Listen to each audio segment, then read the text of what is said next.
Selamat pagi dan salam sejahtera untuk kita semuanya.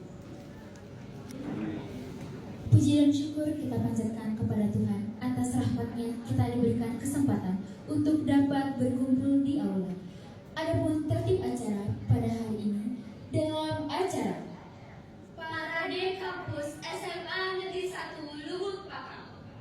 yang kami hormati Bapak Kepala SMA Negeri 1 Lubuk Pakam, yang kami hormati Bapak Wakil SMA Negeri 1 Lubuk Pakam, dan yang kami hormati Bapak Guru dan staf pengajar, serta yang kami banggakan kakak abang yang menjadi alumni di SMA Negeri 1 Lubuk Pakam, dan yang kami sayangi teman-teman yang hadir di dalam aula ini.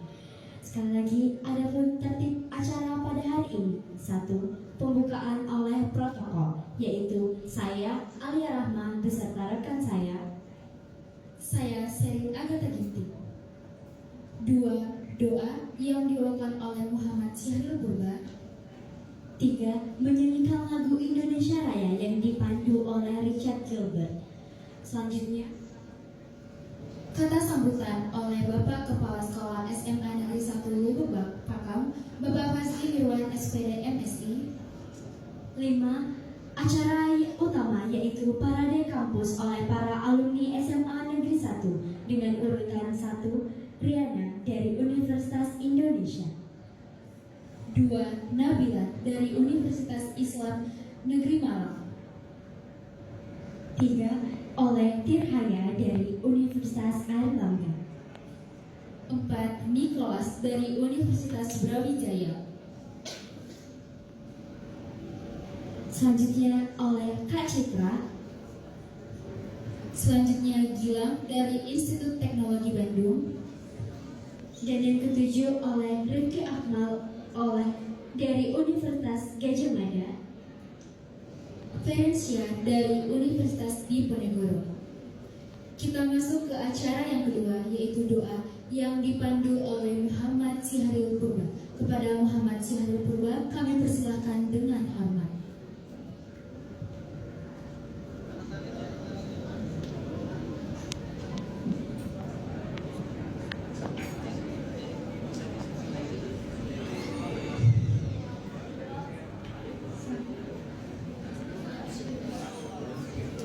Terima kasih Pak buat kesempatan saya untuk mempromosikan tentang kampus saya dan jurusan saya, dan saya harap adik-adik sekalian penjelasan Kakak ini boleh bermanfaat, boleh membangun semangat akan sebenarnya kita masuki tidak, jadi ada seleksi IPK dari jurusan-jurusan tersebut. Jadi misalnya di fakultasku itu ada namanya teknologi, di situ aku jadikan pilihan pertama. Jadi kalau aku nggak lolos di teknologi, aku bisa SMK di oceanografi ataupun meteorologi. Dengan surat bibit unggul atau jalur PBU.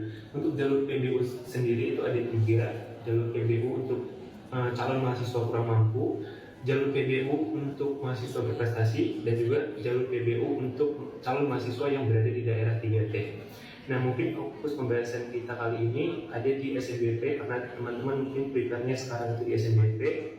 Untuk di SNBP sendiri, tentunya yang menjadi bahan pertimbangan bagi Universitas Gadjah Mada, sebagaimana yang saya kutip dari pernyataan Wakil Rektor, bahwasanya yang pertama itu jurusan yang teman-teman pilih itu harus linear, yang kemudian juga domisili teman-teman itu tidak menjadi pertimbangan.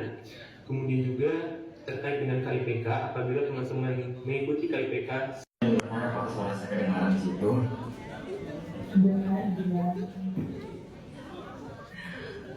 Baik, semua teman-teman perkenalkan, saya Fakir, saya Rudi, saya Rosalita. Fun fact-nya saya jalur mandiri juga sama kayak Kak, dan saya dari Prodi Bahasa Indonesia. Nah, jadi di sini saya ingin menjelaskan terkait 3 materi besar, yaitu terkait jalur bantuan, jalur beasiswa dan segala macam.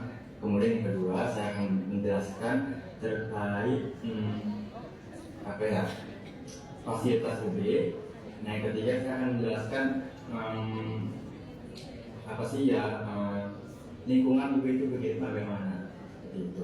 Langsung saja kita masuk ke bagian pertamanya, di mana saya akan membahas beasiswa yang akan kita terima atau atau jalur mandiri lah istilahnya. Nah saya kan jalur mandirinya kebetulan karena saya mengambil SNBP dan SNBT, namun saya tetap eligible, namun tertolak ya sama form rezeki ya. Jadi saya jalur mandiri. Nah di sini saya ingin menjelaskan ketika teman-teman di SNBP dan SNBT itu jalur UB atau pilihannya itu ke UB, kalau misalnya di SNBP dan di SNBT kalian belum tertolak dan kalian coba mandiri di UB juga, baik prodi apapun itu, kalian bakal diprioritaskan karena UB-nya itu masih debit sendiri kalau mahasiswa atau pelajar yang sudah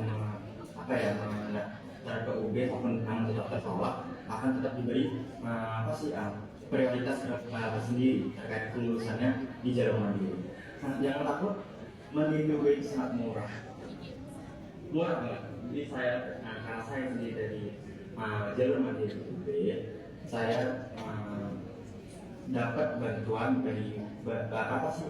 dari program UB-nya langsung, yaitu Sibaku. Di program kecil saya menggunakan program Sibaku ini menggunakan mengarahkan untuk pencicilan dari biaya bangunan, karena saya kebetulan dapat biaya bangunan juga paling murah 30 juta, paling mahal kalau di fakultas biaya saya itu cuma 45, mahal ya 45 ya. Namun bisa dicicil juga karena memang UB ini beda dengan 10 universitas terbaik di Indonesia. Sebenarnya hampir semuanya itu beberapa udah yang terlalu juga ya PTN. Jadi teman-teman harus pelajari juga tuh PTN apa sih? Yaitu PTN yang sudah diangkat oleh pemerintah untuk mengolah keuangan tersebut. Jadi istilahnya bisa dibilang setengahnya PTN, setengahnya juga PTS seperti itu. Namun yang khawatir kalau PTN UB itu tetap memberikan beasiswa yang banyak. Karena kebetulan ya saya kemarin minggu lalu sudah screening BEM Fakultas Ilmu Budaya, dan kebetulan saya lolos di bagian advokesma seperti yang sudah dibahaskan Niko tadi. Advokesma itu jaring di mana mahasiswa itu bisa menyampaikan aspirasinya, mengeluhkan terkait beasiswa, terkait apapun. Nah karena saya di Fakultas Ilmu Budaya, saya akan menjaring mahasiswa baru yang akan diterima di Universitas Brawijaya semester depan, tahun depan maksudnya, adik-adik sekalian. Nah jadi bisa dapat privilege tersendiri. Untuk bantuannya saya bisa merekomendasikan banyak beasiswa. Tentu UB itu PTNBH yang juga bekerja sama dengan Cinniaga. Cinniaga ini tuh kayak perusahaan swasta yang sangat erat genggamannya dengan UB karena memang sudah bekerja sama dari lama. Jadi mereka juga menyediakan beasiswa Cinniaga, kemudian beasiswa di Jarum, kemudian beasiswa beasiswa Indonesia Maju itu juga ada. Nah, seperti yang disampaikan itu tadi juga ada beasiswa dari UKM, yaitu beasiswa Toronto. Nah, kalian bisa daftar ke UKM ini benar-benar dibantu oleh UKM Toronto itu sendiri. Jadi setiap mahasiswa itu bisa ikut ke Toronto ini bukan sekedar untuk memperdalam UKM doang, tapi memang ke beasiswanya aja gitu. Jadi kita nggak ngasih sibuk banget terkait, jadi kita bisa ikut UKM lain. Nah, seperti saya ikut ISEC dan saya ikut BEM Fakultas Ilmu Budaya.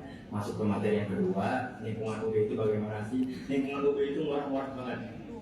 Jujur banget, aku nggak tahu ya, kayak murah-murah banget. Kalau di Medan itu untuk proyek itu bisa sampai 15 sampai 20-an. Di sini tuh udah ada yang 10, udah ada yang sampai 15.000 itu udah ada, dan pakai apa paling terkenal di situ ayam kereta pasti ya. Mungkin bisa cobain nanti kesini. Itu murah-murah banget, lingkungan di sini tuh murah-murah banget. Kemudian soal fasilitas di UB itu termasuk kampus yang luas yang menurut saya. Tapi jujur kalau saya kemarin terjadikan di USU, menurut saya luas banget USU itu. Nah di UB ini juga luas dan capek ya kemana-mana. Kemudian UB juga memberikan fasilitas BEM, BIM istilahnya BIM, bukan BEM, sorry BIM, yaitu fasilitas di mana kita bisa menggunakan sepeda listrik atau kereta listrik lah. Itu secara kadang ada event di mana UB menyediain beberapa waktu itu BIM-nya itu bisa gratis, dan kalaupun dia berbayar itu hanya 1.500. Jadi kalaupun berbayar itu hanya 1.500. Namun karena berbahaya ya, itu kan pihak swasta yang menyumbangkan investasinya ke UB. UB juga menyediakan diskon sebesar 50%. Ini kok saya jadi promo ya, maksudnya kalau teman-teman sulit jalan kemana, karena UB ini memang luas praktek ya, walaupun nggak terlalu panas ya cukup dingin di sini alhamdulillah teman-teman. Nah jadi kita bisa menggunakan fasilitas tersebut. Fasilitas kemudiannya yang lain ya, sepeda voice itu benar-benar gratis diletak di depan parkiran restoran. Nah itu banyak banget sepedanya bisa kita akses kemana-mana ya. Namun memang untuk sekarang kita itu nggak bisa langsung aksesnya itu keluar. Tentu nggak boleh juga sih keluar daerah UB. Nah hanya di dalam UB. UB ini ada di tengah-tengah fakultas di tengah-tengah universitas ya. Di belakangnya itu ada UM Universitas Negeri Malang. Di sebelah kiri atau kiri tapi kirinya pojok ya dekat daerah Batu atau di mana sih ya? Itu kampusnya Kak Nabila yang tadi, Kak Nabila yang dari jurusan psikologi. Kemudian di depannya ada Polinema itu. Jadi benar-benar daerah UB itu daerahnya anak kos, Di sini tuh banyak semua. Kita di layar kita juga berbagi pengalaman suka dukanya sampai di titik ini. Bapak nggak lihat mereka SNBP, SNBT, jalur mandiri, tapi mereka berhasil masuk ke kampus impiannya. Yang saya yakin kalian juga pastinya nanti punya kampus impian. Dan Bapak harap tahun depan kalian yang kami hadirkan.